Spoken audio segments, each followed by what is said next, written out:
Sudah setengah tahun terakhir, Risdianto, warga desa Bojonggebang, Cirebon, akrab dengan batik dan karung goni. Ia bersama puluhan pemuda desa setempat menyulap limbah konveksi itu menjadi beragam produk, mulai dari sepatu, sandal, hingga tas unik.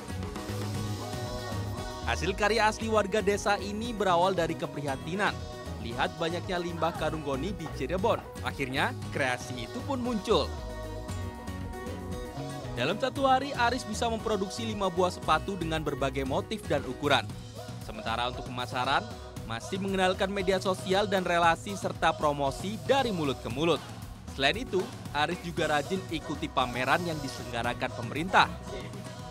Ya, kalau untuk sepatu batik plus karung goni sendiri, bahwa prosesnya itu harus berjalan ya.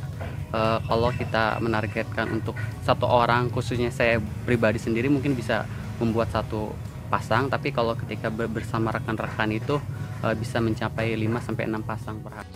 Produk yang dibuat di Padepokan Sinom Babakan Gebang ini dibanderol dengan kisaran harga antara 100 hingga 200 ribu rupiah. Sebenarnya banyak permintaan, namun karena masih ada keterbatasan alat produksi, Aris masih belum bisa memenuhi permintaan produksi partai besar.